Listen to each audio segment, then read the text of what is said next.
चलो इस सीरीज का 1.0 वर्जन हो चुका है जो ऑलरेडी यूट्यूब पे है, आप प्लेलिस्ट में जाके देख सकते हैं। नोट फॉर ऑल के नाम से तुम्हें सीरीज मिल जाएगी, ये 2.0 है।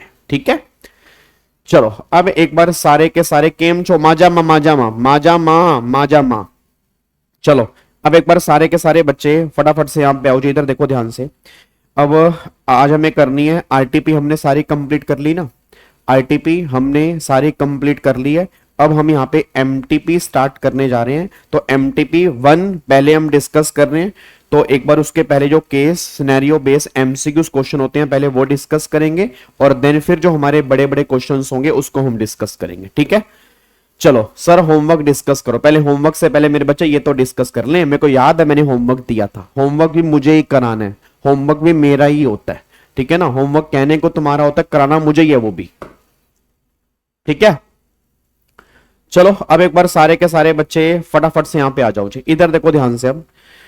अब यहां पे सबसे पहले केस सिनेरियो 1 हम यहां पे डिस्कस करने जा रहे हैं। आपको मैं दोबारा बोल दूं, क्वेश्चन बहुत ध्यान से पढ़ना बस। ठीक है ना, क्वेश्चन बहुत ध्यान से पढ़ना, ये बात ध्यान दो। ठीक है, चलो एक बार अब सबसे पहले क्वेश्चन ध्यान से पढ़ो।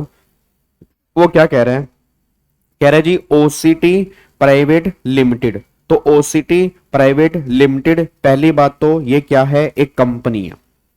पहली बात तो क्या है, एक ये कंपनी है, तो इंडिविजुअल तो है नहीं, एचयूएफ तो है नहीं, कंपनी है, तो कंपनी का मतलब ये जो है ये बॉडी कॉर्पोरेट है।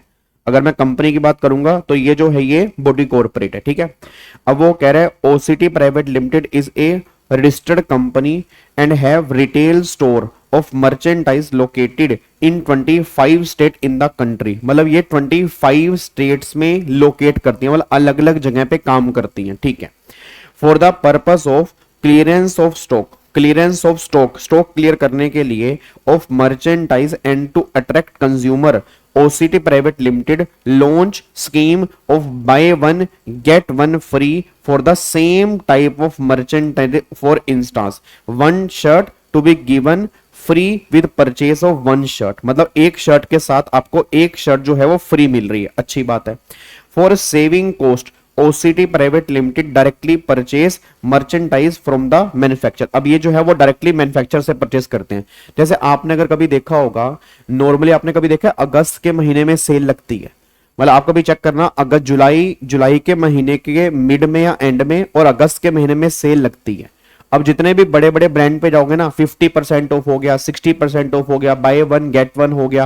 और इवन एक तो ब्रांड है जो एक ब्रांड पूरे साल में वो सेल लगा के रखता है। आपने अगर एक ब्रांड सुना हो कोब का, आपने सुना कोब का ब्रांड, अगर आपने कोब का ब्रांड सुना है तो कोब के शोरूम के बाहर तो ऑलवेज लिखा होता है बाय 2 गेट 6।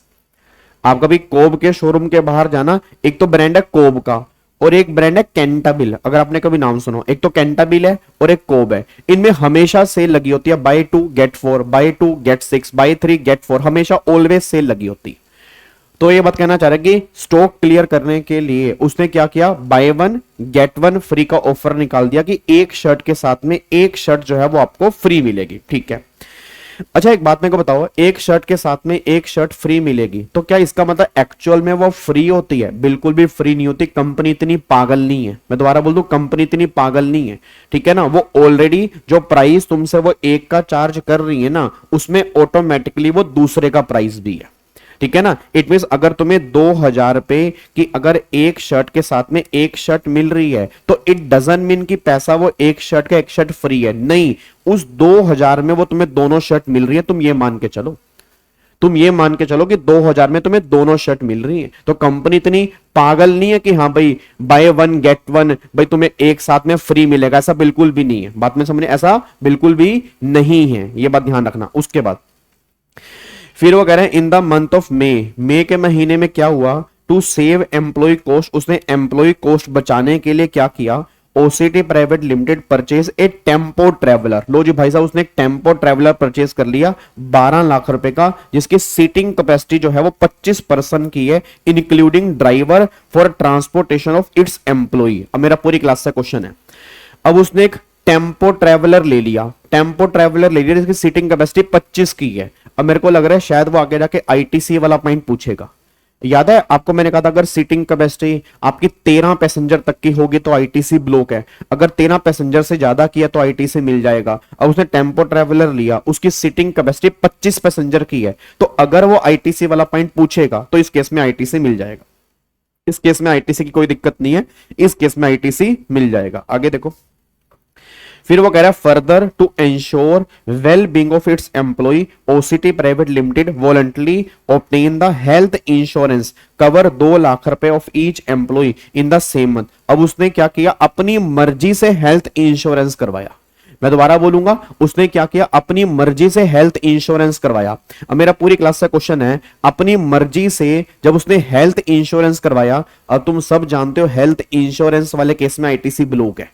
याद है हेल्थ इंश्योरेंस वाले केस में आईटीसी कब मिलता है, अगर वो स्टैट्यूटरी ऑब्लिगेशन है उस केस में आईटीसी मिलता है।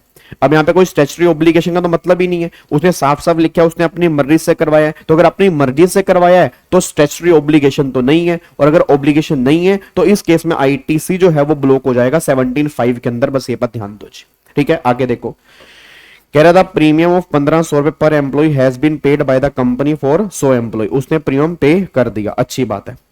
फिर वगैरह in the month of July, अब जुलाई के महीने में क्या हुआ, मिस्टर राघव एक customer of the company, Raghav है कस्टमर है कंपनी का, उसने क्या किया, file a law suit in court, भाई साहब उसने केस कर दिया कंपनी पे, इसने केस कर दिया कंपनी के ऊपर against the company for not supplying goods of the value of 1 lakh रुपए, मतलब कंपनी ने 1 लाख रुपए का गुड्स सप्लाई नहीं किया, उसके अगेंस्ट में इसने केस कर दिया। OCT private limited engage mister Ram and advocate to represent in it in court for agreed consideration 25,000। मेरा पूरी क्लास से क्वेश्चन है, अब कंपनी एडवोकेट की सर्विस ले रही है, हेलो भाई साहब ओए इधर, कंपनी एडवोकेट की सर्विस ले रही है। अब अगर कंपनी एडवोकेट की सर्विस ले रही है, एडवोकेट सर्विस दे रहा है एक बिजनेस एंटिटी को, एडवोकेट सर्विस दे रहा है एक बिजनेस एंटिटी को, उस केस में रिवर्स चार्ज की बात हो सकती है, बस ये पर ध्यान दो। उसके बाद as per the terms of contract mister Ram जो है इशू एन इनवॉइस 5 जुलाई, उसने 5 जुलाई को इनवॉइस इशू किया। हाउएवर कंसीडरेशन जो है नोट पेड टिल फरवरी नेक्स्ट ईयर, मतलब नेक्स्ट फरवरी तक कंसीडरेशन ही नहीं दिया गया। अब बच्चा कहता है गाबे ओए गाबे, हेलो गाबे ओए ओए गाबे सुन मेरी बात, एक बात बता, उसने इनवॉइस यहां पर इशू किया और अगली फरवरी तक अगर पेमेंट नहीं की गई तो वो याद है 180 दिन के अंदर अगर पेमेंट नहीं करोगे तो आईटीसी रिवर्स करना पड़ जाता है। याद है क्या सर, वो जो पॉइंट आपने बताया था आईटीसी वाला कि पेमेंट करना जरूरी होता है 180 डेज के अंदर, अगर 180 डेज के अंदर पेमेंट नहीं करेंगे तो आईटीसी रिवर्स करना पड़ेगा। अब ये 5 जुलाई है और अगले महीने की फरवरी तक उसने भाई साहब इनवॉइस मतलब पेमेंट ही नहीं की, तो अगर बात करता हूं अगस्त सितंबर अक्टूबर नवंबर दिसंबर जनवरी फरवरी, ये तो 180 डेज से ऊपर हो गए, तो इस केस में तो आईटीसी रिवर्सल की बात भी यहां पे आ सकती है, नहीं आ सकती। याद करो मैंने तुम्हें कल भी कहा था 180 डेज वाला कॉन्सेप्ट रिवर्स चार्ज वाले केस में और विदाउट कंसीडरेशन वाले केस में नहीं लगता, तो यहां पर भी 180 डेज वाला कॉन्सेप्ट एप्लीकेबल नहीं होगा, बस ये पर ध्यान दो, ये तुम गलती करके आओगे। आपको मैंने क्या बोला, आपको मैं डेली एक बात बोलूंगा, मुझे तुम्हें प्रोविजन नहीं बताने, प्रोविजन तुम्हें सारे आते हैं, तुम्हें क्वेश्चन पढ़ना सिखाना है बस। अगर तुमने क्वेश्चन सही ढंग से पढ़ लिया ना तो बिलीव में आप आंसर में गलती नहीं करोगे, बस ये पर ध्यान दो। उसने यहां पे तुम्हें कंफ्यूज करने की कोशिश की है, उसने यहां पे तुम्हें कंफ्यूज करने की कोशिश की है और बच्चा यहां पे कंफ्यूज हो जाता है क्योंकि उसके दिमाग में प्रोविजन काम करता है 180 डेज वाला, बट 180 डेज वाला प्रोविजन जो है वो हर केस में लगता है, बट आरसीएम और विदाउट कंसीडरेशन वाले केस में नहीं लगता। अब ये आरसीएम वाला केस है, जब ये आरसीएम वाला केस है उस केस में प्रोविजन जो है वो एप्लीकेबल ही नहीं होगा, बस ये पर ध्यान दो। क्या बात मेरी समझ में आ रही है? क्या आपको बात मेरी समझ में आ रही है? पक्का पक्का। चलो अब अगले पॉइंट पर आओ। फिर वो कह रहा है all the amount given about are excluding taxes, सारे अमाउंट एक्सक्लूडिंग टैक्सेस है। द ट्रांजेक्शन जो है सारी के सारी ट्रांजेक्शन जो है वो इंट्रा स्टेट ट्रांजेक्शन है। रेट जो है वो 9% और टेम्पो ट्रेवलर का जो रेट है वो 14% सीजीएसटी और 14% एसडीएसटी है। ठीक है, अब एक बार चेक करते हैं उसने क्वेश्चन कह रहा है based on the fact of the case scenario given above choose the most appropriate answer. Question number 1 से लेकर 3 तक आपको मोस्ट एप्रोप्रिएट आंसर बतानी है। पहला कह रहा है with respect to buy one get one free offer which of the following statement statement में से कौन सी स्टेटमेंट सच्ची है, इसमें से कौन सी स्टेटमेंट सच्ची है। पहला, it will not be consider supply at all since no consideration is involve in one of the item है, झूठा कहीं का, झूठा जूठा। आगे देखो, supply of item for which consideration is charge is a supply, और जो फ्री ऑफ कॉस्ट में है अदर आइटम जो है वो सप्लाई नहीं है, जूठा। ठीक है ना, जूठा, तो यहां पे हटा दो, ये भी जूठा है। फिर वो कह रहे there are two individual supply where a single price is charge for the entire supply. ठीक है, since a single price is charge the same will always be taxable a mix supply. जूठा, जूठा बोल रहा हूं नालायक, हाँ जूठा बोल रहा हूं। तो उसने बोला ऑलवेज, मतलब कह रहा है जहां पे सिंगल प्राइस चार्ज होता है वो हमेशा ही मिक्स सप्लाई है। ऐसा नहीं होता भाई, कॉम्पोजिट सप्लाई के अंदर भी सिंगल प्राइस चार्ज होता है। वो बात अलग है कि भैया मिक्स सप्लाई में सिंगल प्राइस चार्ज होना जरूरी होता है, मिक्स सप्लाई में सिंगल प्राइस चार्ज होना जरूरी होता है, कॉम्पोजिट सप्लाई में सिंगल प्राइस चार्ज होना जरूरी नहीं होता, बट कॉम्पोजिट सप्लाई के अंदर भी सिंगल प्राइस चार्ज हो सकता है। तो ये कह रहा है the same will always be taxes mix supply, ऐसा कुछ नहीं है। उसके बाद these are two individual supply, ठीक है, सिंगल प्राइस चार्ज है, ठीक है, for the entire supply there taxability will depend on whether the supply is composite supply और मिक्स सप्लाई। ये बिल्कुल परफेक्ट आंसर है। ये इस पे डिपेंड करेगा कि ये सप्लाई कॉम्पोजिट सप्लाई है या मिक्स सप्लाई है, इस केस पे डिपेंड करेगा। अकॉर्डिंगली हमें जीएसटी एप्लीकेबल करना पड़ेगा। Option number D is the correct answer, बस ये पर ध्यान दो। ठीक है, option number D is the correct answer. अब अगले पॉइंट पर आओ जी। अब वो कह रहा है एलिजिबल इनपुट टैक्स क्रेडिट निकाल दो for the month of May. ठीक है, पहला on the purchase of tempo traveller, भैया टेम्पो ट्रेवलर वाले केस में आईटीसी मिलेगा, हेल्थ इंश्योरेंस वाले केस में आपको आईटीसी नहीं मिलेगा। तो भैया सिंपल सी बात ये निकल के आ रही है, यहां पे एक बार देखना पहले तो टेम्पो ट्रेवलर। अब यहाँ पे टेम्पो ट्रेवलर जो है, टेम्पो ट्रेवलर कहां पे है, टेम्पो ट्रेवलर 12 लाख रुपए कि आपने लिए ना, तो उसमें तो भाई साहब आईटीसी तो मिलेगा नहीं, नील आएगा। और फिर उसने बाद यहाँ पे इंश्योरेंस ली है तो 2 lakh for each employ in the same month. The premium जो है वो 1500 रुपए है पर employ has been paid for company, और जो यहाँ पे है 100 एम्प्लॉय यहाँ पे आपके निकल के आ रहे हैं। ठीक है जी, अब 100 एम्प्लॉय यहाँ पे निकल के आ रहे हैं, तो एक बार यहाँ पे निकालना जीएसटी कितना निकल के आ रहा है। तो पहली बात तो पहले वाले केस में तो नील आएगा जी, पहले वाले केस में यहाँ पे इसका तो आईटीसी मिलेगा, मतलब 12 लाख रुपए इस पे तो आईटीसी 12 लाख रुपए का निकालना, 12 लाख रुपए का 14%, तो 1,68,000 रुपए सीजीएसटी और 1,68,000 रुपए एसजीएसटी। तो इसका तो मुझे आईटीसी मिल जाएगा, इसका तो मुझे आईटीसी मिलेगा। और ये जो इंश्योरेंस वाला है इसका मुझे आईटीसी नहीं मिलेगा, ये जो इंश्योरेंस की सर्विस है।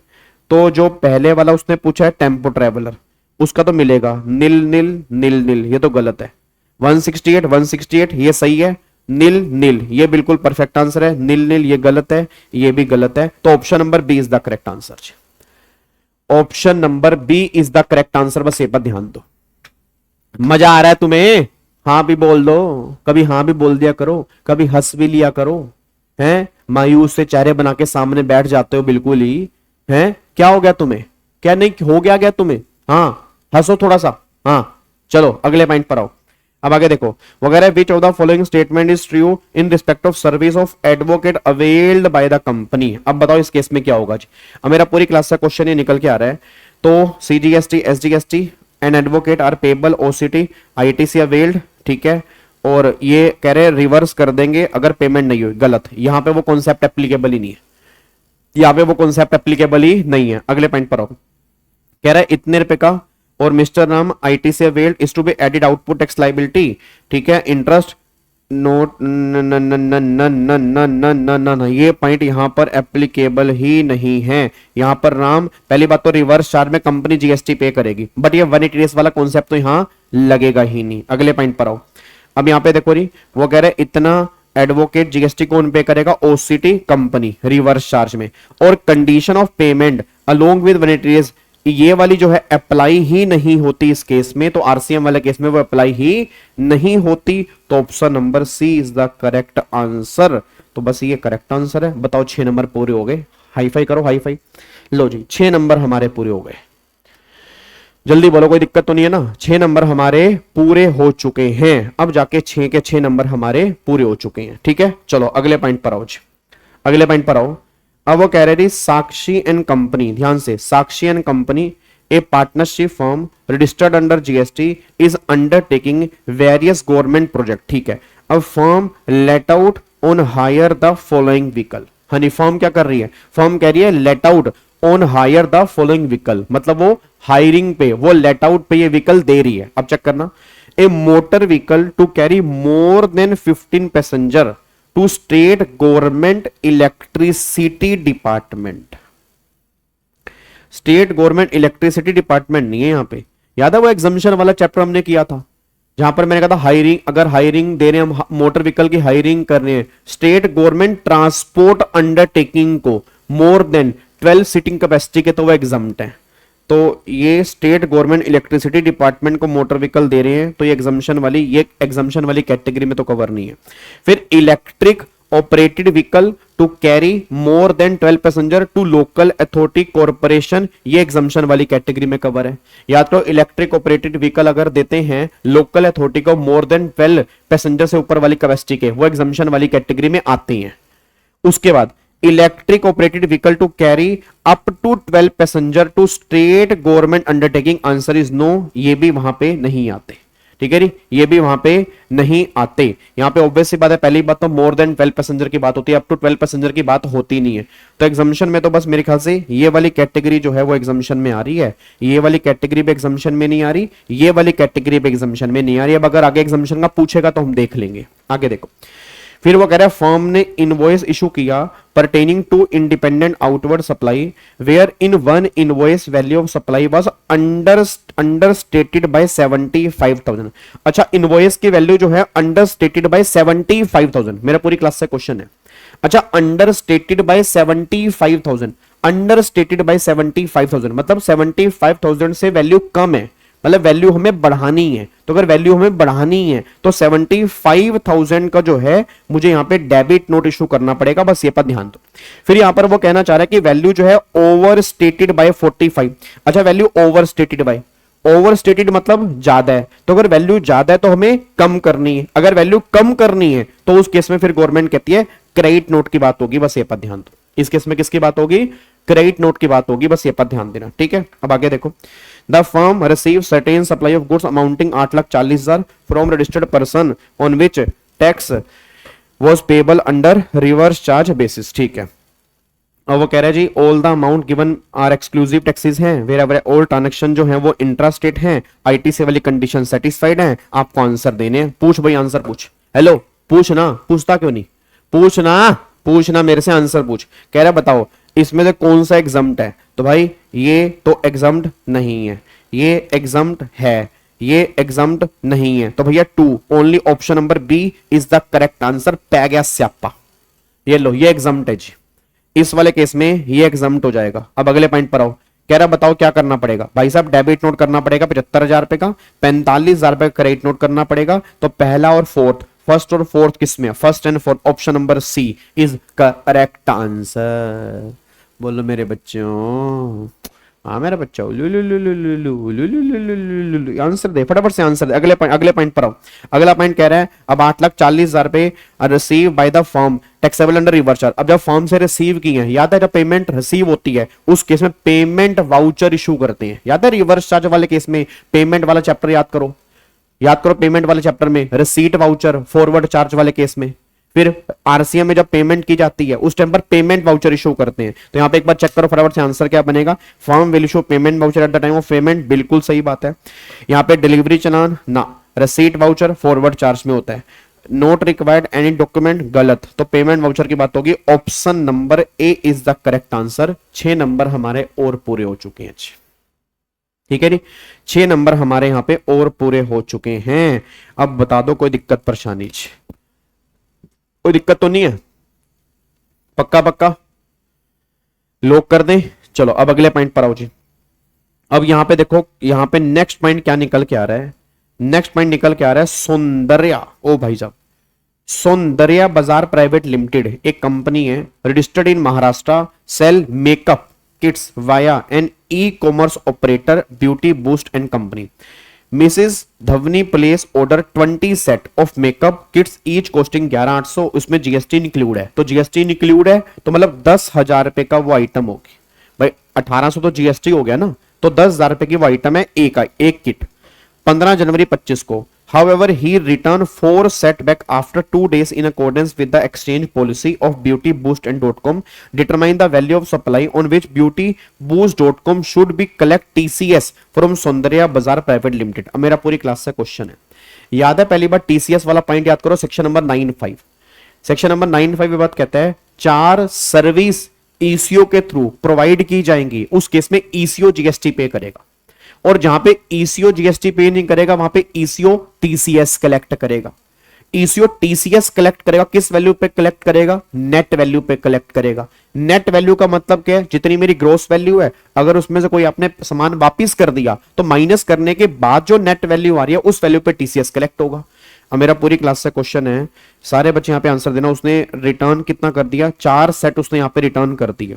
तो अगर 4 सेट रिटर्न कर दिए तो 20 में से 4 सेट रिटर्न कर दिए 16 सेट, तो 16 सेट मल्टीप्लाई 10,000, तो 16 सेट मल्टीप्लाई 10,000 अगर मैं करूंगा तो 16 सेट मल्टीप्लाई 10,000 तो 1,60,000। बच्चा कह रहा है सर इसमें जीएसटी ऐड नहीं करेंगे? नहीं, याद करो नालायको, जीएसटी बाहर निकालने के बाद टीडीएस और टीसीएस की बात होती है।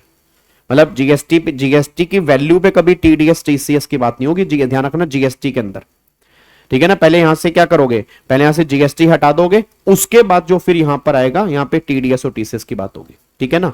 तो यहां पे 1,60,000 रुपए पर यहां पर गवर्नमेंट कह रही है टीसीएस कलेक्ट किया जाएगा। ये मेरी नेट वैल्यू यहां पे निकल के आ रही है, बस ये पर ध्यान दो जी। क्या बात समझ में आ रही है जी? तो ये मेरी नेट वैल्यू यहां पे निकल के आ रही है, इस वैल्यू पर टीसीएस कलेक्ट करेंगे। Option number A is the correct answer. तो 7th का आंसर बनेगा ऑप्शन नंबर ए, ठीक है। अब यहां पे आ जाओ, क्वेश्चन नंबर 8 पे आओ जी। अब वो कह रहा है Sundrop and associate made an application for cancellation of registration in the month of March due to closure of its business. Its application for cancellation of GST registration was approve 4 सितंबर और order पास किया 14 सितंबर। बताओ इस case में final return कब भरनी है? मेरे को सारे बच्चे बोल देना, याद करो फाइनल रिटर्न भरनी होते कब? With in 3 month. 3 मंथ कहां से? From the date of cancellation और cancellation order whichever is later, वहां से 3 महीने। अर्लियर नहीं, लेटर, जो लेटर है वहां से 3 महीने। एक बार चेक करो, जीएसटी 10 खोलो, आपके नोट्स में एक बार जीएसटी 10 खोलो, तो जीएसटी 10 में क्या था? जीएसटी 10 में था within 3 month from the date of cancellation और cancellation order whichever is later, वहां से 3 महीने के अंदर मुझे फाइनल रिटर्न भरनी है। अब यहां से 4 सितंबर है, 14 सितंबर है, इसमें से लेटर क्या है? 14 सितंबर है। यहां से 3 महीने जो है तो ऑन और बिफोर 14 दिसंबर या उससे पहले फाइनल रिटर्न मेरे को भरनी पड़ेगी। Option number D is the correct answer, ठीक है जी। Option number D is the correct answer. तो अब जाके हमारे यहां पे 12, 14 और एक 15 एमसीक्यूज हमने यहां पे 15 नंबर के एमसीक्यू सोल्व कर लिए हैं। कोई दिक्कत परेशानी है तो बता दो, कोई दिक्कत तो नहीं है? पक्का पक्का? क्या इसको हम लोग कर सकते हैं? क्या आप मेरी बात से एग्री करते हैं? चलो अब आ जाओ फटाफट से, अब यहां पे आ जाओ। अब ये क्वेश्चन आपको मैंने होमवर्क दिए थे, है ना, ये वाले क्वेश्चन आपको मैंने होमवर्क दिए थे, तो एक बार चेक करते हैं आपने होमवर्क में क्या किया है, ठीक है। वैसे तो आपने आंसर मैच कर लिए होंगे, बट मे भी कुछ बच्चों के अगर डाउट होंगे तो एक बार डिस्कस कर लेते हैं यहाँ पे, ठीक है। अब ध्यान से देखना ये क्वेश्चन क्या थे, क्वेश्चन ध्यान से पढ़ना। वो कह रहा है एमएस पोपली एंड कंपनी है पार्टनरशिप फर्म। पहले बताओ पार्टनरशिप फर्म, तो पार्टनरशिप फर्म तो पहली बात क्या ये बॉडी कॉर्पोरेट है? नहीं, ये बॉडी कॉर्पोरेट नहीं है। ये कौन है? ये नॉन बॉडी कॉर्पोरेट है। पहली बात तो ये, पहली बात तो ये नॉन बॉडी कॉर्पोरेट है, ठीक है ना। ये नॉन बॉडी कॉर्पोरेट है, तो ये बॉडी कॉर्पोरेट नहीं है, ये नॉन बॉडी कॉर्पोरेट है। आगे देखो, वो कह रहा है registered supplier under GST in Bhopal Madhya Pradesh. अब ये रजिस्टर्ड कहां पर है? मध्य प्रदेश में है। Has provided the following information for the month of October 2024। अब अक्टूबर 24 की तुम्हें डिटेल दी गई है, अच्छी बात है। अब ध्यान से जी, अब यहां पे कह रहा है प्रोवाइडेड मतलब इसने प्रोवाइड की, क्या provided? Sponsorship service to mister Bal Kishan Das proprietor of Hans jewellers registered in Morena Madhya Pradesh. मेरा पूरी क्लास से क्वेश्चन है, सारे बच्चे आंसर दें। अब हमें एज पर लेटेस्ट लॉ करना है। सर एग्जाम में ऐसे ही क्वेश्चन आएंगे ना, ये सब तो हो रहे हैं बेटे, पता क्यों सोल्व हो रहे हैं? क्योंकि मैं साथ में कर रहा हूं, और ये मेरे घर के क्वेश्चन तो नहीं है, ये इंस्टीट्यूट के मॉक टेस्ट पेपर है, उन्हीं की आरटीपी है। मैं तो घर में बनाता नहीं ना, ये मैं ये कह रहा हूं कि 11वीं 12वीं के पेपर है, ठीक है ना, तो ये उनके ही हैं, तो उनके पैटर्न पे ही पेपर बनेगा। बट तुमसे पता क्यों हो रहा है? क्योंकि मैं साथ क्वेश्चन पढ़ रहा हूं, तुम्हें समझ में आ रहा है। मेन मुद्दा तब आएगा मेरे करने के बाद, अगर तुम सेल्फ प्रैक्टिस भी जारी रखोगे ना, तब तुम्हारा कॉन्फिडेंस बढ़ेगा। मैं बता दूं सर, ये जितने भी सेशन होंगे ना 35-40, इसका फायदा तब होगा जब तुम मेरे साथ साथ के अलावा भी कुछ प्रैक्टिस अलग से कर रहे होंगे, ठीक है ना। अभी तो मैं समझा रहा हूं, अब मुझे समझाने का तरीका आता है, क्वेश्चन पढ़ने का तरीका आता है, तो तुम्हें इजी लग रहा है यार, कितना इजी है। बट यही क्वेश्चन अब पेपर के अंदर बनते हैं तो फिर बच्चों को मुश्किल लगते हैं, ठीक है ना। अब सुनो ध्यान से, मैं कहना क्या चाह रहा हूं। अच्छा एक बात बताओ, अब एज पर लेटेस्ट लॉ बताओ, लेटेस्ट लॉ क्या कहता है कि अगर कोई नॉन बॉडी कॉर्पोरेट, अगर बॉडी कॉर्पोरेट को या पार्टनरशिप हमको स्पॉन्सरशिप की सर्विस देगा, उस केस में आरसीएम है। अब यहां पे नॉन बॉडी कॉर्पोरेट तो है, अब ये नॉन बॉडी कॉर्पोरेट तो है, बट मेरा पूरी क्लास से क्वेश्चन है, ये नॉन बॉडी कॉर्पोरेट तो है, बट इसने सर्विस जो दी है वो बॉडी कॉर्पोरेट को नहीं दी, इसने सर्विस पार्टनरशिप हमको नहीं दी। उस केस में फॉरवर्ड चार्ज की बातें होंगी, रिवर्स चार्ज की बातें नहीं होंगी। तो इस पे जो भी जीएसटी लगेगा वो फॉरवर्ड चार्ज वाला लगेगा। और ये भी मध्य प्रदेश में है, तो ये सप्लाई मेरी जो होगी वो इंट्रा स्टेट सप्लाई होगी, इंटर स्टेट सप्लाई नहीं होगी। बस ये पर ध्यान दो। क्या बात मेरी समझ में आ रही है? ठीक है, अब अगले पॉइंट पर फिर वो कह रहा है इसने सर्विस दिया, provided service of processing the tomatoes into ketchup. अब बताओ, टमाटो को केचप में कन्वर्ट कर दिया तो जो उसका एसेंशियल कैरेक्टर है टमाटो का वही खत्म हो गया। भाई एग्रीकल्चर प्रोड्यूस तो नहीं रहा ना, आपने एग्रीकल्चर प्रोड्यूस को कन्वर्ट कर दिया, तो ये एक्टिविटी भी जो है वो टैक्सेबल वाली कैटेगरी में कवर है। और ये बंदा जो है मध्य प्रदेश का है, तो ये भी टैक्सेबल होगा। और ये सप्लाई भी हमारी इंट्रा स्टेट सप्लाई होगी। बस ये पर ध्यान दो। ठीक है, अब अगले पॉइंट पर आओ। नेक्स्ट पॉइंट क्या है? वो कह रहा है रेंट दिया आपने। अब रेंट दिया तो रेंट दिया मतलब ये आपकी आउटवर्ड सप्लाई है, ये भी आपकी आउटवर्ड सप्लाई है, ये आपकी इनवर्ड सप्लाई है। ये आपकी क्या है? इनवर्ड सप्लाई है। ध्यान रखना। अब कह रहा है रेंट पे किया to a residential dwelling taken for running an office for providing DSA service. अब मेरा पूरी क्लास से क्वेश्चन है, आपको मैंने पहले भी कहा था रहने वाला घर अगर रहने के लिए किराए पर दोगे तो एग्जम्प्ट है। अब अगर रहने वाला घर बिजनेस के लिए किराए पर दोगे तो टैक्सेबल है। अब वो कह रहा है जो इस घर का ओनर है वो अनरजिस्टर्ड है, कोई दिक्कत वाली बात ही नहीं है, क्योंकि यहां पे रिवर्स चार्ज है। याद है, अगर renting of residential dwelling registered person को दी जा रही है, उस केस में रिवर्स चार्ज की बातें होंगी। तो यहां पर तो वैसे भी आरसीएम लगेगा, यहां पर तो वैसे भी आरसीएम लगेगा, चाहे सप्लायर अनरजिस्टर्ड ही क्यों ना हो, रिसीवर का रजिस्टर्ड होना जरूरी है। और रिसीवर तो रजिस्टर्ड है ही है, तो ये जो है ये टैक्सेबल है, और ये जो है ये आरसीएम में टैक्सेबल है, ये फॉरवर्ड चार्ज में टैक्सेबल नहीं है। बस ये पर ध्यान देना चाहिए। अब अगले पॉइंट पर आओ। आपने गाड़ी परचेस की है ऑफिशियल यूज के लिए, भाई आईटीसी ब्लॉकेज, इस केस में आईटीसी नहीं मिलेगा आपको। रीजन, क्योंकि आपने गाड़ी परचेस की है और गाड़ी वाले केस में आईटीसी ब्लॉक होता है, तो आईटीसी मिलने का मतलब ही नहीं है। इसको यहां से बाहर निकाल दो। 17(5) में कोई भी आईटीसी आपको नहीं मिलेगा जी। ठीक है, अगले पॉइंट पर आओ जी। नेक्स्ट पॉइंट पर आओ। नेक्स्ट पॉइंट क्या कह रहा है? अब नेक्स्ट पॉइंट कह रहा है, ध्यान से जी, कह रहा है अवेल्ड, यहां पे भी लिखा है अवेल्ड, ध्यान रखना, अवेल्ड इंफॉर्मेशन टेक्नोलॉजी सर्विस। आपने आईटी की सर्विस अवेल की है, आपने आईटी की सर्विस अवेल की है। यहां पर भी आईटीसी की बात हो सकती है, क्योंकि सर्विस मैंने ली है। अब अगर सर्विस मैंने ली है तो उस केस में आईटीसी की बात हो सकती है। तो availed information technology service for their business, अच्छी बात है। फ्रॉम पार्टनर फ्रेंड, मतलब पार्टनर के दोस्त से लिए, Mr Kevin Williamson, located in Melbourne Australia. ओ भाई साहब, ये तो इंपोर्ट ऑफ सर्विस वाला केस है, ये तो इंपोर्ट ऑफ सर्विस वाला केस है। और उसने कोई कंसिडरेशन नहीं लिया, विदाउट कंसिडरेशन है। याद है, import of service without consideration. भाई साहब पैरा 4, हेलो भाई साहब, शेड्यूल 1 पैरा 4, शेड्यूल 1 के पैरा 4 में क्या लिखा था? Import of service by any person from related person या from other establishment outside India in the course और फर्दरेंस ऑफ बिजनेस, तब वो काम सप्लाई बनेगा। बस ये पर ध्यान दो। अब मेरा पूरी क्लास का क्वेश्चन है, क्या ये काम सप्लाई वाली कैटेगरी में कवर होगा? इंपोर्ट ऑफ सर्विस तो है, इंपोर्ट ऑफ सर्विस तो है, no doubt import of service है, बाय एनी पर्सन है, बट फ्रॉम रिलेटेड पर्सन नहीं है। अब यहां पे चेक करो, उसके दोस्त से ली है, तो पार्टनर का दोस्त मेरा रिलेटेड पर्सन कैसे हो गया? पार्टनर मेरा रिलेटेड पर्सन हो सकता है, बट पार्टनर का दोस्त मेरा रिलेटेड पर्सन नहीं है। पार्टनरशिप फर्म के पार्टनर रिलेटेड पर्सन है, बट पार्टनर्स के दोस्त थोड़ा रिलेटेड पर्सन होंगे। अब जब ये रिलेटेड पर्सन ही नहीं है, तो पैरा 4 से बाहर हो गया, पैरा 4 से बाहर हो गया तो सप्लाई से बाहर हो गया, सप्लाई से बाहर हो गया तो भैया जीएसटी नहीं है, जब जीएसटी नहीं है तो आईटीसी का मतलब भी नहीं है। तो ये पॉइंट जो है ये नोट ए सप्लाई वाली कैटेगरी में कवर होगा, क्योंकि ये पर्सन जो है ये रिलेटेड पर्सन वाली कैटेगरी में कवर नहीं हो रहा। बस ये पर ध्यान दो। क्या बात मेरी समझ में आ रही है जी? पक्का पक्का, कोई दिक्कत वाली बात तो नहीं है। चलो अगले पॉइंट पर आओ जी। अब आगे देखो, अगला आ रहा है फिर प्रोवाइडेड। अब प्रोवाइडेड है तो अगेन आउटवर्ड सप्लाई की बात हो रही है जी। अगेन किसकी बात हो रही है? आउटवर्ड सप्लाई की बात हो रही है। कह रहा provided training and performance appraisal service. ओहो हो, ओए ओए ओए, हेलो भाई साहब इधर। Training and performance appraisal service, याद है B2B और B2C।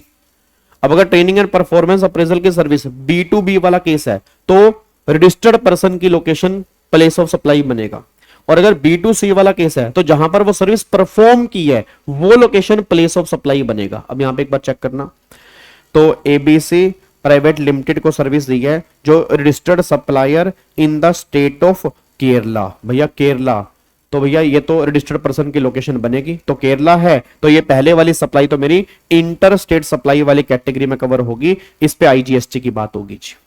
उसके बाद फिर अगले ये बब्बू कौन प्रोप्राइटर कंसर्न राजस्थान, जो रजिस्टर्ड नहीं है। तो अगर ये रजिस्टर्ड नहीं है तो राजस्थान मेरे किसी काम की नहीं है, तो फिर क्या बनेगी? महाराष्ट्र ही बनेगी भाई, परफॉर्मेंस जहां पे की है।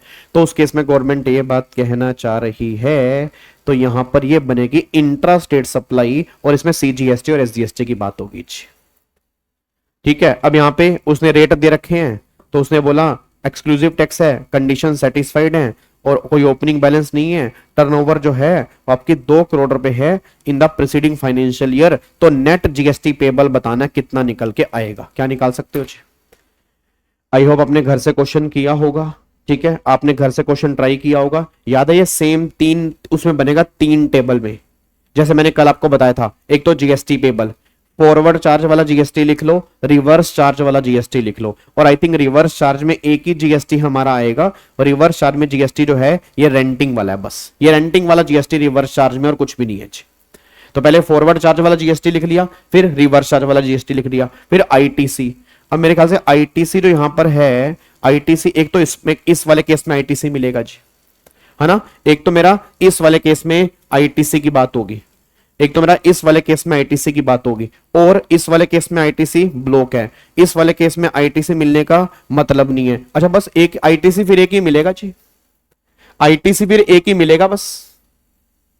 रजनीश अभी वही चार्ट बुक है, अभी उसको अपडेट नहीं किया मैंने, जैसे अपडेट होगी मैं दे दूंगा जी, ठीक है ना। अब उसको मैंने यहाँ पे क्या, आईटीसी बस एक ही मिलेगा 2250 वाला जी, आईटीसी और कुछ तो मिलेगा नहीं। फिर आउटवर्ड सप्लाई फॉरवर्ड चार्ज वाली, याद है फॉरवर्ड चार्ज वाली, तो फॉरवर्ड चार्ज वाली जो लाइबिलिटी है उसमें से आईटीसी माइनस करेंगे, जो रिवर्स चार्ज वाली जीएसटी है वो तो नेट पे करेंगे जी।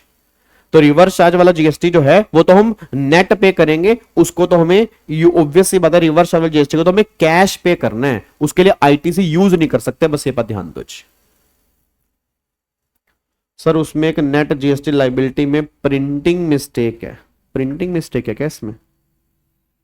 प्रिंटिंग मिस्टेक कहां पे, एक बार चेक करते हैं यहाँ पे।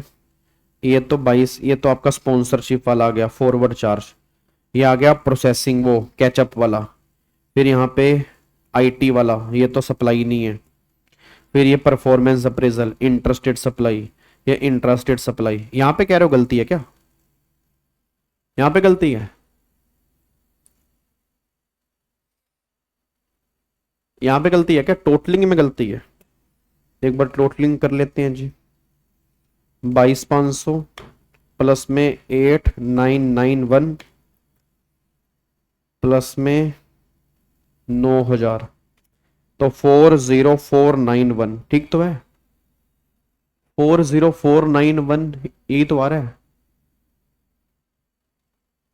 कहां पे?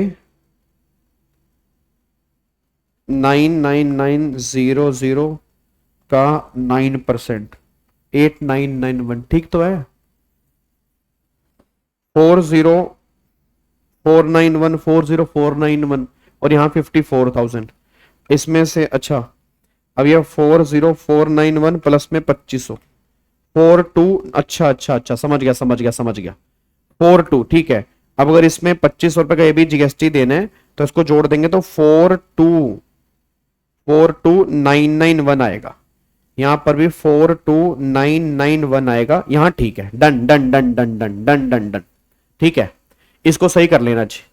आरसीएम वाला जीएसटी ऐड करने के बाद यहाँ पे 42991 आएगा, 42991 आएगा, 54,000 आएगा। अब उसके बाद जो आपका आईटीसी है वो सिर्फ इतने का आईटीसी मिलेगा आपको जी। ठीक है, इतने का आपको आईटीसी मिलेगा। और ये गाड़ी वाले केस में आईटीसी ब्लॉक है तो टोटल आईटीसी इतने का मिलेगा। अब अगर मैं इसमें से आईटीसी माइनस कर दूंगा, यहां पे देखो जी, अब अगर मैं इसमें से 2250 रुपए का आईटीसी माइनस कर दूंगा फॉरवर्ड चार्ज वाली में से, तो नेट मेरा आएगा इतना। और आरसीएम वाला टैक्स मेरे को कैश में देना पड़ेगा, तो 38,241 प्लस में 2250, तो 40491 इतना मेरे को टोटल जीएसटी पे करना है। बस ये पर ध्यान दो। सर वो रेजिडेंशियल ड्वेलिंग वाले में हम पे करेंगे ना, ये तो रहा मेरे बच्चे, पे किया तो है आपने, ये रहा ना, कैश में दिया ना आपने रिवर्स चार्ज वाला। कांबले केतकी, कांबले कांबले कांबले केतकी, यहां पे देखो ना, इसको हमने ऐड कर दिया ना, ये कैश में दिया ना भाई। जब टोटल पेमेंट निकालोगे नेट पेमेंट तभी तो लेके जाओगे ना उसको भाई। इतना तो नेट जीएसटी हो गया आईटीसी माइनस करने के बाद, इतना में कैश में देना है। तो इन दोनों को जोड़ने के बाद टोटल जीएसटी निकल के आ गया आपका।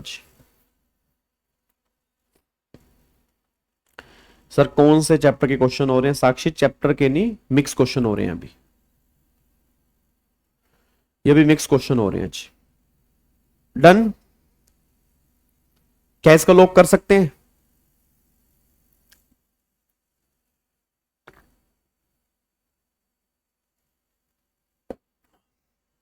सर 6 का ए बता दो, 6 का ए कौन सा है जी? 6 का ए मेरे बच्चे, उसने सर्विस दी है रजिस्टर्ड पर्सन को। अब अगर B2B है तो रजिस्टर्ड पर्सन की लोकेशन जो है वो पीएस बनेगा, वो कहां पे है? केरला। तो केरला और Madhya Pradesh inter state supply होगी ना। चैप्टर वाइज कहां से होगा? अभी पहले हम एमटीपी करेंगे ना। क्या हो गया तुम्हें? जब मैंने कहा था जब मैं आईसीएआई मॉड्यूल के क्वेश्चन कराऊंगा तब चैप्टर वाइज कराऊंगा, और तुम इतना घबरा क्यों रहे हो? रट के आए हो क्या? नहीं तुम रट के आए हो, बताओ। तो पेपर में चैप्टर वाइज क्वेश्चन बनेंगे क्या? मतलब बच्चा कह रहा है चैप्टर रट लेंगे ना, फिर क्या होगा? चैप्टर रट लेंगे। जो मेरे रेगुलर बैच वाले बच्चे हैं जिनका अभी सिलेबस खत्म हुआ, तो उनको तो मैंने कहा था जीएसटी रिवाइज कर लेना भाई। उनका तो जीएसटी रिवाइज करने का टाइम भी खत्म हो गया, तो चैप्टर वाइज की दिक्कत क्या आ रही है तुम्हें? तो सर इसमें आईटीसी नहीं मिलेगा। इसमें आईटीसी क्या मिलेगा? आउटवर्ड सप्लाई है, इसमें आईटीसी अगले वाले को मिलेगा, तुम्हें मिलेगा। प्रोवाइडेड लिखा है नालायक। इनवर्ड सप्लाई या आउटवर्ड सप्लाई है? आउटवर्ड सप्लाई है। आईटीसी किस पे मिलता है? इनवर्ड सप्लाई पे मिलता है।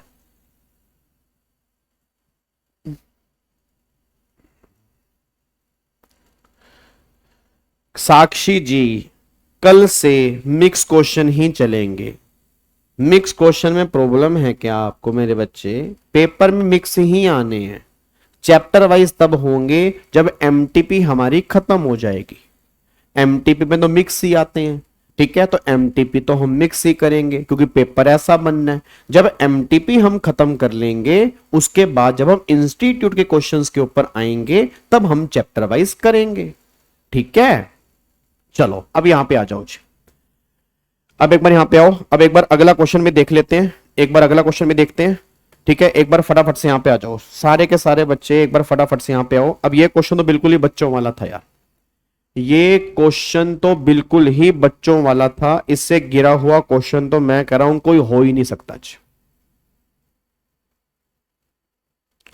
कब तक चलेंगे मिक्स क्वेश्चन भाई साहब? मारो मुझे, मारो मारो नालायकों। हे इंस्टीट्यूट, भगवान का वास्ता है मिक्स क्वेश्चन देने छोड़ दे इंस्टीट्यूट। मेरे बच्चों से मिक्स क्वेश्चन नहीं हो पा रहे, मेरे बच्चे क्लास अटेंड ही नहीं कर पा रहे क्योंकि मिक्स क्वेश्चन करा रहा हूं, उनके पल्ले ही नहीं पड़ रहे। बच्चा कह रहा है क्या मिक्सिंग कर रहे हो गाबस? हे इंस्टीट्यूट क्यों ऐसे क्वेश्चन पूछता है? एक क्वेश्चन में 3-3 चैप्टर क्यों डालता है इंस्टीट्यूट? नालायक।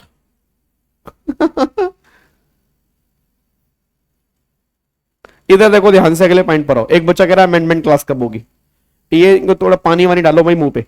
आओ जी एक बार फटाफट से यहां पे आ जाओ जी। एक बार सारे बच्चे फटाफट से यहां पे आ जाओ जी। अब देखो री, ये तो क्वेश्चन बिल्कुल ही सिंपल है।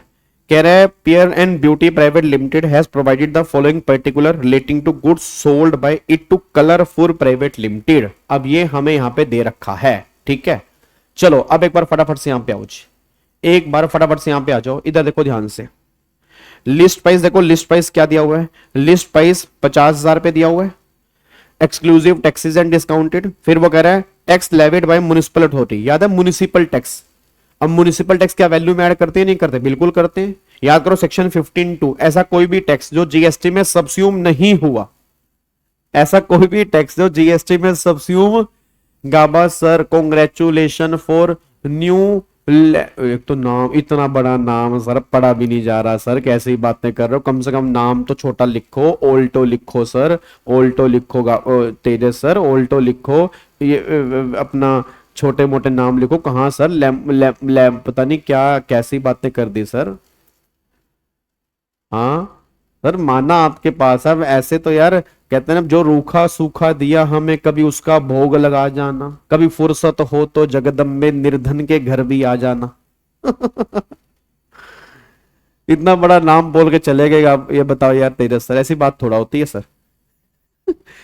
आ जाओ इधर सुनो ध्यान से जी। अब यहां पे एक बार चेक करो म्युनिसिपल टैक्स। हाँ जी, क्या म्युनिसिपल टैक्स, क्या मुनि, इतना छोटा नाम कैसी बात कर रहे हो तेजस सर, कुछ नहीं, क्या है वो, क्या 4 अक्षरों का नाम लिख दिया। 4 छल्ले वाली गाड़ियां बताओ, 4 चूड़ियां बताओ, 4 चूड़ियां लगाऊंगा मैं, मेरे पास वेन्यू है, वेन्यू के पीछे 4 चूड़ियां लगा दूंगा, देख लेना बन जाएगी यही ओडी। ठीक है चलो, अब मेरे को सारे के सारे बच्चे फटाफट से यहां पे आओ जी। अब यहां पे देखो टैक्स लेविड बाय म्युनिसिपल, इसको हम ऐड करेंगे। अच्छा पैकिंग चार्जेस, सारे बच्चे फटाफट से बोल दो पैकिंग चार्जेस इंसिडेंटल खर्चे हैं, क्या इसको हम ऐड करेंगे, नहीं करेंगे, बिल्कुल ऐड करेंगे। तो इस 1,000 रुपए को भी यहां पे ऐड कर दोगे जी, इस 1,000 रुपए को भी यहां पे ऐड कर दोगे, बस ये बात ध्यान दो। अब अगले पॉइंट पर आओ जी।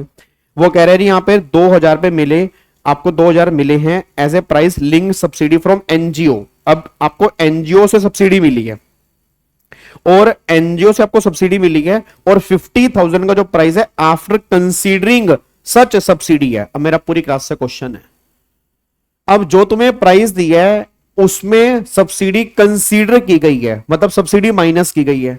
अब नॉन गवर्नमेंट वाली है, नॉन गवर्नमेंट वाली सब्सिडी को हम क्या करेंगे, ऑब्वियस सी बात है ऐड करेंगे। तो 2,000 रुपए को भी यहां पे ऐड कर दोगे। फिर 2% डिस्काउंट है लिस्ट प्राइस का। अब 50,000 रुपए का 2% कितना आ गया, 50,000 रुपए का 2% कितना आ गया, ऑब्वियस सी बात है 50,000 रुपए का 2% जो मेरे ख्याल से आएगा वो 1,000 आएगा ना, तो 2% आएगा 1,000 पे, तो 1,000 पे डिस्काउंट माइनस कर दोगे। तो चेक करना 50,000 प्लस में 5,000 55,000 प्लस में 1,000 56,000 प्लस में 2,000 माइनस में 1,000, तो 57,000 जो है ये वैल्यू आ रही है। काश ये क्वेश्चन पेपर के अंदर आ जाए, काश, है ना, काश ये क्वेश्चन पेपर के अंदर आ जाए, कितना मजा आएगा बताओ।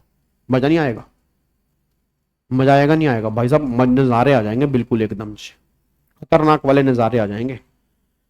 ठीक है चलो, अब ये 2 क्वेश्चन आपको मैंने होमवर्क दिए थे ना, ठीक है। अब ये क्वेश्चन अभी हम करेंगे, फिर प्रेजेंटेशन देखेंगे 1-2 क्वेश्चंस की, और अब सुन लो होमवर्क, कल का होमवर्क सुन लो।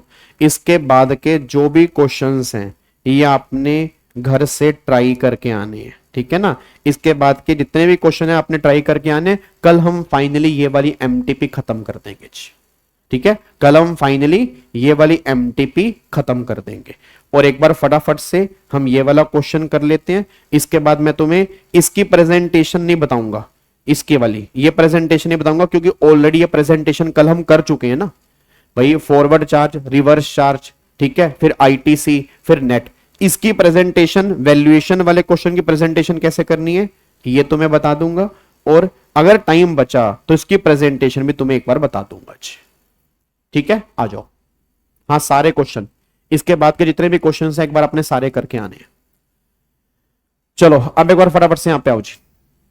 देखो क्या लिखा है, determine the place of supply in the following independent cases. अब आपको प्लेस ऑफ सप्लाई बताना है इंडिपेंडेंट केसेस में। पहला, mister Motilal chartered accountant in Gurgaon Haryana, registered in Haryana, ठीक है, provide consultancy service to his client Mr. Manohar Lal who is a resident of New Delhi but is not registered under GST. वो GST में registered नहीं है. The address of Manohar Lal is recorded in the records of Moti Lal. अब बताओ कितना गिरा हुआ question है यार. हेलो, कितना गिरा हुआ क्वेश्चन है. जनरल रूल लगेगा क्योंकि चार्टर्ड अकाउंटेंट की सर्विस किसी स्पेसिफिक रूल में तो कवर होती नहीं है. जनरल रूल है, रिसीवर जहां सप्लाई वहां, रिसीवर कहां नहीं पता, सप्लायर जहां सप्लाई वहां. अब रिसीवर जहां सप्लाई वहां, तो रिसीवर जो है वो न्यू दिल्ली का है और ये सप्लायर के रिकॉर्ड में है. तो भैया रिसीवर की location he place of supply बनेगी, तो इसकी लोकेशन जो बनेगी वो दिल्ली बनेगी. बताओ इससे क्या गिरा हुआ क्वेश्चन है जी. इससे गिरा हुआ क्वेश्चन क्या ही बनेगा यार. भाई जो हमारा क्लाइंट है तो उस क्लाइंट की लोकेशन जो है मनोहर लाल जो है, तो मनोहर लाल दिल्ली का है. तो रिसीवर जहां सप्लाई वहां, रिसीवर कहां नहीं पता, सप्लायर जहां सप्लाई वहां. तो रिसीवर की लोकेशन तो पता है ना, और सप्लायर के रिकॉर्ड में भी है, तो प्लेस ऑफ सप्लाई क्या बनेगा, दिल्ली बनेगा. तो उसका बनेगा दिल्ली जी. क्या बात मेरी समझ में आ रही है. अगले पॉइंट पर आओ. अब वो कह रहे हैं Vincy private limited has lease its machine 8 lakh रुपए to Misty private limited Noida Uttar Pradesh for production of goods on a monthly rent 35,000. ठीक है. आफ्टर 12 महीने Misty private limited requested Vincy private limited to sell the machine to it 5 lakh रुपए which is agreed to by Vincy private limited. अब बताओ जी. अब मेरा पूरी class से क्वेश्चन है, उसने मशीन बेच दी है. याद कर लो बेटे गुड्स वाले केस में. अब गुड्स वाले केस में दो केस हमने किए थे, या तो मूवमेंट इन्वॉल्व करेगा या मूवमेंट इन्वॉल्व नहीं करेगा. अगर मूवमेंट इन्वॉल्व करेगा तो फिर टर्मिनेशन पॉइंट, डेस्टिनेशन पॉइंट वो प्लेस ऑफ सप्लाई बनता है. और अगर मूवमेंट इन्वॉल्व नहीं करेगा तो फिर जो डिलीवरी पॉइंट है वो प्लेस ऑफ सप्लाई बनता है. अब मेरा पूरी क्लास का क्वेश्चन है, जहां मशीन लगी है वहीं पड़ी पड़ी मशीन बेच दी है, तो गुड्स में अलग से मूवमेंट तो इन्वॉल्व कर ही नहीं रहा ना. आप चेक करो, गुड्स में कोई अलग से मूवमेंट इन्वॉल्व तो कर ही नहीं रहा. और अगर मूवमेंट इन्वॉल्व नहीं है तो जहां पे डिलीवरी, अब डिलीवरी कहां पे की है जी, नोएडा उत्तर प्रदेश, तो यहां पे डिलीवरी है, तो यही मेरा प्लेस ऑफ सप्लाई बन जाएगा. इसके बेस पे जीएसटी एप्लीकेबल होगा जी. बताओ क्या दिक्कत वाली बात है. ठीक है. तो यहां पर प्लेस ऑफ सप्लाई बनेगा हमारा यहां पे नोएडा उत्तर प्रदेश. ठीक है जी, डन. कोई दिक्कत तो नहीं है. 5 नंबर हमारे पक्के हो चुके हैं जी. 5 नंबर हमारे पक्के हो चुके हैं. ठीक है. अब आ जाओ सारे के सारे बच्चे फटाफट से प्रेजेंटेशन. मैं वैल्यूएशन वाले क्वेश्चन की प्रेजेंटेशन तुम्हें करवा देता हूं एक बार, उसके बाद फिर प्लेस ऑफ सप्लाई वाले की भी एक बार प्रेजेंटेशन कर लेंगे. हाँ द्रुमिल, हाय हाय, हेलो हेलो गाइस, हाय हाय मेरे बच्चे, हाय. उठ जा मेरे बच्चे, कीबोर्ड पे तेरा बटन दबता रह रहा है. हेलो हाय नालायक. चलो, thank you so much, thank you जी. आओ फटाफट से आओ जी. अब यहां पे लिखो सॉल्यूशन, यहां लिखो सॉल्यूशन जी. अब यहां लिखो computation of value of taxable supply. Computation. अरे भाई मेरे साक्षी, मेरे बच्चे साक्षी, मैं आप मेरे को अपना नंबर भेज देना, मैं स्पेशली कॉल करके बताऊंगा आपको जब चैप्टर वाइज क्वेश्चन स्टार्ट होंगे. बट मेरे बच्चे पेपर ऐसा ही आना है, चैप्टर वाइज नहीं आना. वो तुम्हारे हर क्वेश्चन के ऊपर नहीं लिखेंगे कि साक्षी ये क्वेश्चन हमने सप्लाई का पूछा है, याद कर सप्लाई के प्रोविजन क्या थे. साक्षी ये क्वेश्चन हमने ई वे बिल का पूछा है, याद कर ई वे बिल के प्रोविजन क्या थे. ऐसा नहीं आएगा मेरे बच्चे पेपर. तो एक बार अभी कर लेते हैं, जैसे होगा मैं तुम्हारे को फोन करके बताऊंगा, कसम लगे माता रानी की. ठीक है. लिखो यहां पे जी,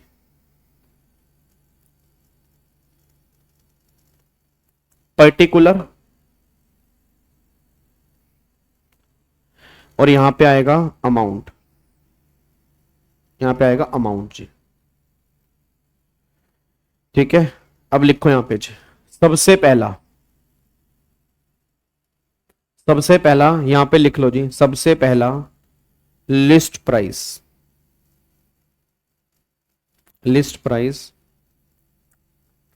ऑफ द गुड्स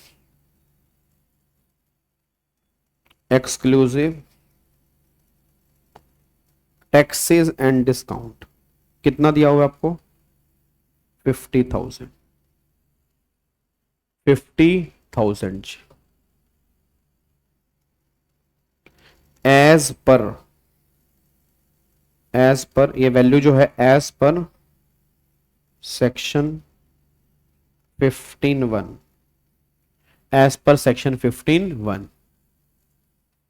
अब यहां पे ऐड करेंगे एडिशन या inclusion under section 15(2), under section 15(2 जी। अब यहां पे जी पहला municipal tax, municipal tax included since taxes other than GST and cess. तो ये कितना आएगा जी? 1,000 रुपये। ये 1,000 रुपये आ गया जी। सर इसकी प्रेजेंटेशन आपने बताई है तो कोई बात नहीं, दोबारा कर लो। दोबारा नहीं करनी, एक बार कर ली तो 15(1) एक्सप्लेन नहीं करना चाहिए। प्रैक्टिकल क्वेश्चन में इसमें एक्सप्लेन नहीं करने की रिक्वायरमेंट है। Second, packing charges, packing charges that is incidental expenditure related to supply includable in value। कितना है? 2,000 रुपये। ठीक है जी, 2,000 रुपये। तीसरा, subsidy receive from non government body. ठीक है नी, includable in value since it is non government subsidy and consider in value. Already value में कंसीडर्ड है तो मतलब माइनस की हुई है, तो हमें ऐड करनी है यहां पे।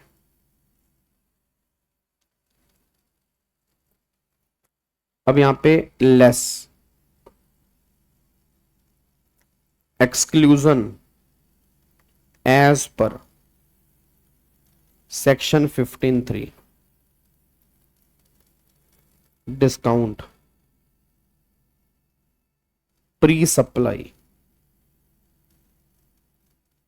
डिस्काउंट कितना है जी? आई थिंक 1,000 रुपये है। 50,000 का 2%। ठीक है जी। अब यहां पे 57,000 जो है वो वैल्यू ऑफ सप्लाई आ रही है जी। इस पे जीएसटी लगेगा जी। ठीक है जी, इस पे हमारा जीएसटी लगेगा। कोई दिक्कत परेशानी है तो बता दो जी। बोलो, कोनो दिक्कत, कोनो परेशानी, कुछ भी अजीब लग रहा तो मेरे को बता दो जी। डन?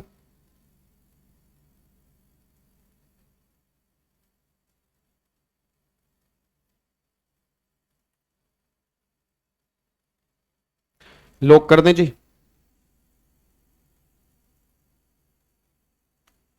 दीपक, वो पोस्ट सप्लाई वाले केस में था जी। वो पोस्ट सप्लाई वाले केस में था कि वो डिस्काउंट आपको पहले से पता होना चाहिए।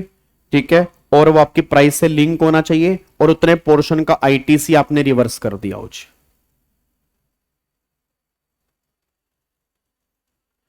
सुखदेवी एक बार ट्राई करके देख लो, चांसेस हो सकते हैं, बिल्कुल एक नंबर बढ़ सकता है, बट श्योरिटी नहीं है। अब यहां पे लिखो प्लेस ऑफ सप्लाई वाले का भी सॉल्यूशन लिखवा देता हूं तुम्हें, प्लेस ऑफ सप्लाई वाले का। अब इसके दो पार्ट है ना, तो एक पार्ट का सॉल्यूशन लिखवा देता हूं, दूसरे पार्ट का सॉल्यूशन सेम पैटर्न पे चलेगा, वो मैं तुम्हें दिखा दूंगा, इसके आंसर पीछे दिया हुआ है ना, तो उसके बेस पे उसको हम देख के कर लेंगे। तो पहले वाला पार्ट जो है उसका सॉल्यूशन तो मैं लिखवा रहा हूं कि प्लेस ऑफ सप्लाई वाले क्वेश्चन का सॉल्यूशन हमें किस तरह से लिखना है। तो लिखो यहां पे जी, तो यहां पे लिखो सबसे पहले relevant provision, section 12(2) of IGST act 2017।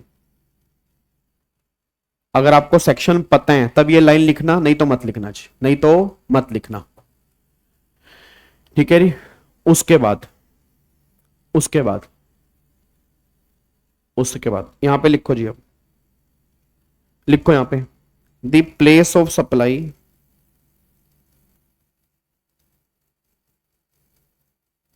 the place of supply of service except specified service to an unregistered person shall be the location of recipient if the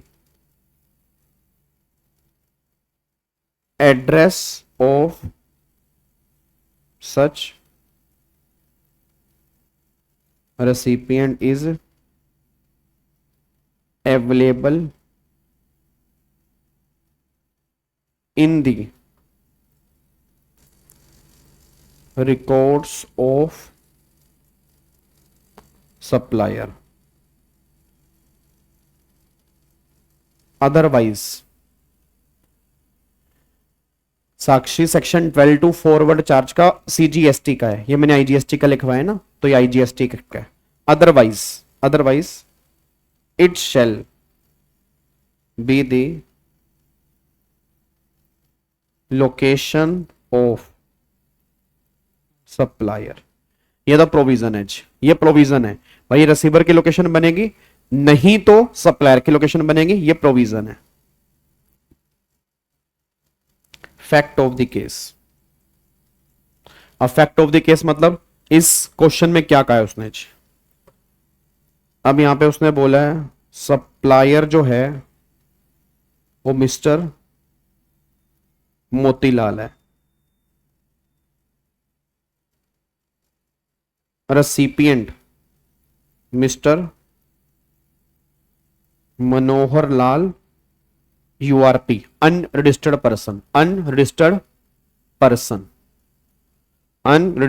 person. उसके बाद location of recipient new Delhi and address available in supplier records. Sir इसमें provision याद करने होंगे क्या? Obvious सी बात है, अब एग्जामिनर थोड़ा के बताएगा, और क्या और कैसे लिखोगे फिर। न्यू दिल्ली एड्रेस अवेलेबल है सप्लायर के रिकॉर्ड में। कंक्लूजन, अब यहां पे लिखो कंक्लूजन। अब कंक्लूजन में लिखो सिंस द recipient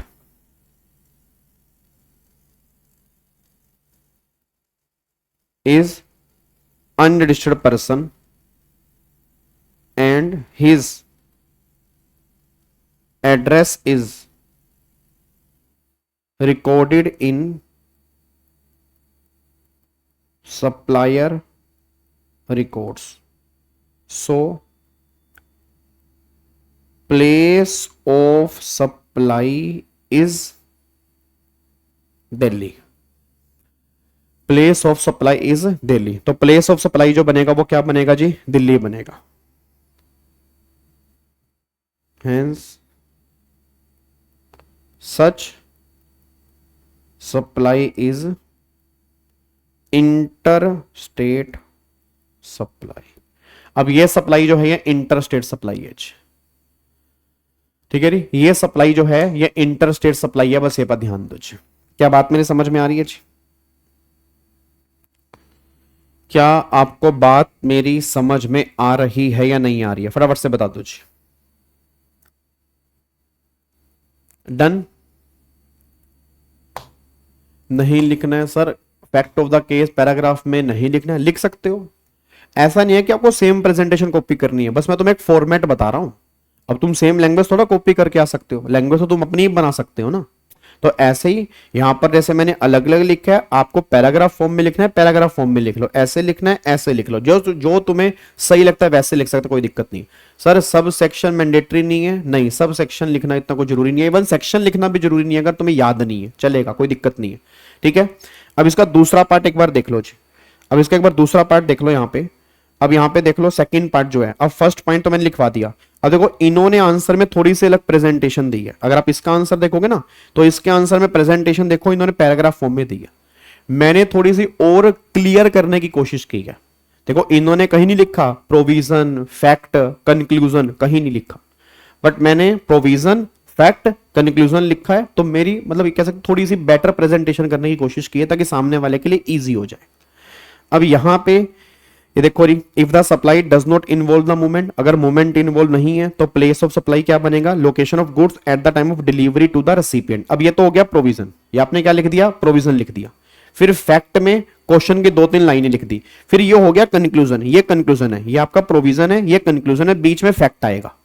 अब यहां पे वो कह रहे हैं इस केस में मूवमेंट इन्वॉल्व नहीं है तो the same will be sold as where its basis, मतलब जहां पर है वहीं पर आपने बेच दिया. तो लोकेशन ऑफ मशीन जो है सेल के टाइम पर वो है नोएडा, तो प्लेस ऑफ सप्लाई जो बनेगा वो नोएडा बनेगा. बस ये पर ध्यान दो. क्या बात मेरी समझ में आ रही है?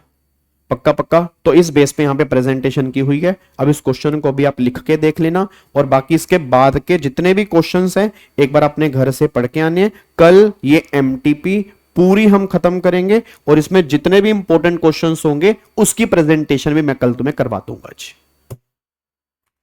डन जी.